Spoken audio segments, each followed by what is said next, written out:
Eh bien bonjour à tous, on se retrouve aujourd'hui pour une nouvelle vidéo. Petite présentation d'une alarme incendie de type 4 de chez Legrand. C'est les nouvelles références de chez Legrand, les 1 405 61. Les anciennes c'était 0 405 61 ou 62, selon si c'est une boucle ou deux boucles. Donc là c'est la 1 405 61. Tableau d'alarme incendie type 4, une boucle. Voilà, 230 volts, son AFNOR. Legrand, voilà. Donc le design est assez propre, hein. Donc on a tableau d'alarme incendie type 4, une boucle. On a le signal d'évacuation, le défaut batterie ou le test. Donc il y a un voyant quand il est fixe, il y a défaut batterie. Quand il est clignotant, c'est que la centrale elle est en mode essai. Et le voyant sous tension. Donc pour ce fait, on a besoin d'une alimentation de 230 volts, d'un câble d'alimentation de 130 volts pour la centrale, d'un déclencheur manuel, la sirène est intégrée, et de piles, enfin des batteries rechargeables 8,4 volts 200 mAh NiMH. Voilà, donc je vais faire le câblage avec la petite clé ADM et on se retrouve après. Avant de passer au câblage, on va regarder l'intérieur de la type 4. Donc elle se trouve comme un tableautin en fait. Hop, il y a une vis sur le côté.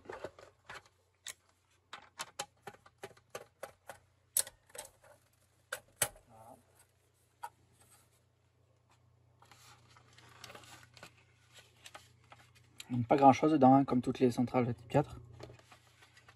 Donc le haut-parleur qui est branché sur la carte. Les deux emplacements pour les piles, enfin les batteries rechargeables. Donc vu que c'est une type 4, une boucle, il n'y a qu'un départ. Donc là il y a boucle 1. Donc c'est du normalement fermé. Donc fermé c'est ok, ouvert ça sonne. Le contact auxiliaire, RTC. La ligne de diffuseur sonore, plus moins. Et le phase neutre. Ici on a un petit bouton test. Voilà, c'est pour mettre en mode essai ici. Donc quand c'est défaut batterie c'est orange fixe. Quand c'est un test c'est orange clignotant. Vert sous tension, rouge évacuation.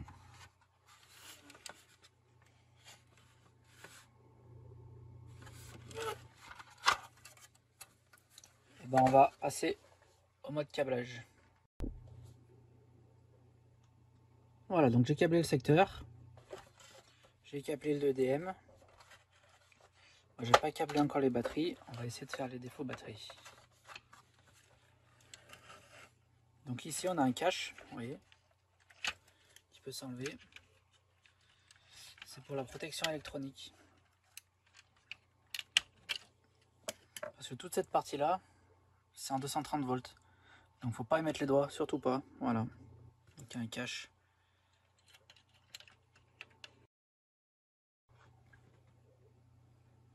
Donc je vais mettre le 230 volts.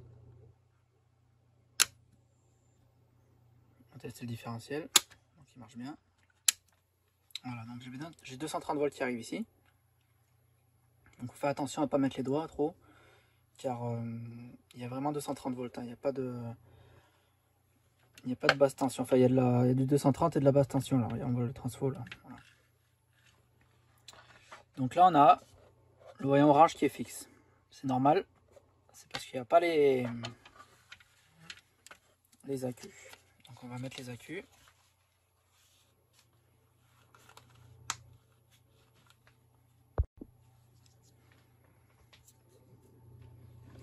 Voilà, donc c'est des accus rechargeables. Attention, il ne faut pas mettre des piles 9 volts standard.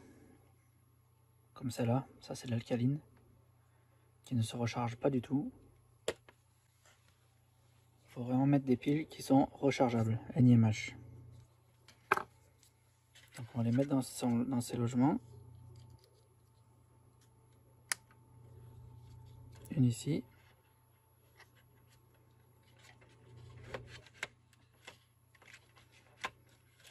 De l'autre côté.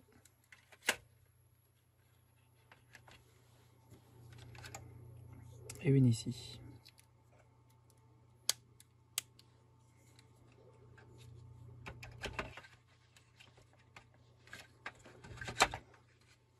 Voilà, donc la languette permet de retenir la pile. Bon là ça tient pas non plus Et voilà, le principe, c'est que ça tienne les piles, tient le tableau.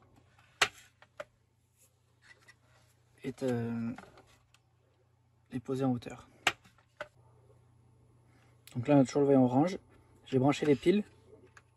Il y a un petit temps de recharge. Voilà, donc on a le défaut orange fixe. Des fois il faut couper le secteur. Attendre un peu. Je le fais en live. Donc là les batteries on voit bien qu'elles ont pris le relais vu qu'il n'y a plus de secteur. Et que le voyant est toujours allumé. Et on y remet le secteur.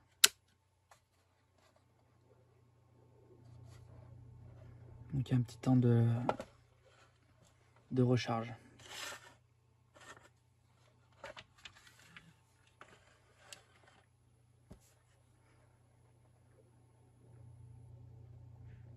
Voilà, donc là on a vu que c'est passé au vert.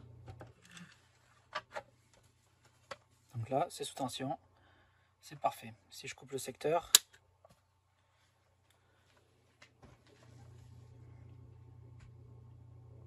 on va avoir le voyant vert, voilà, qui clignote. Donc les batteries sont pas en défaut orange, donc les batteries sont bonnes. On a le voyant vert qui nous signale qu'il y a un défaut secteur. Là je remonte le secteur. Voilà, pas sur le fixe. Maintenant on va faire un test déclencheur manuel. Alors attention les oreilles, celle-là ça va vraiment sonner. Attention, c'est parti.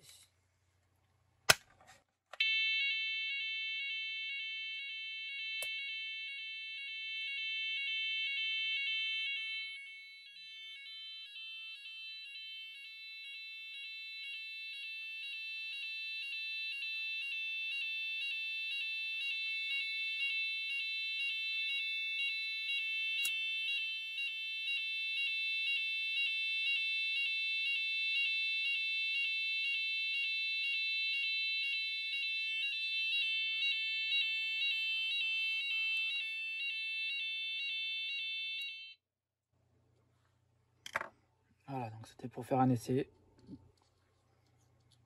Donc du coup, tempo 0, là on est parti pour 5 minutes. Je remets le jus. Donc pour éviter que ça sonne pendant 5 minutes, nous avons forcément le mode essai qui est ici. Donc je fais une seule fois. Fais attention, avec les doigts là, le 230 il est proche. Donc ça c'est limite. Hein. Ils auraient dû faire un petit trou là et ou faire autre chose. Voilà. Donc là, hop. Et j'appuie, le voyant orange clignote. Le voyant orange qui dit qu'on est en mode test. Donc ça veut dire que quand j'appuie, donc attention les oreilles, ça va sonner.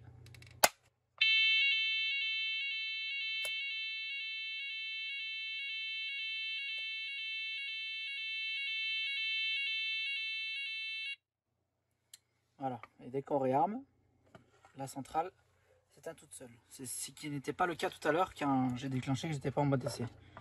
Donc c'est un peu long, on voit bien que quand je réarme, il y a bien 5 secondes où ça sonne encore. Quoi. Pour sortir du mode essai, on appuie ici.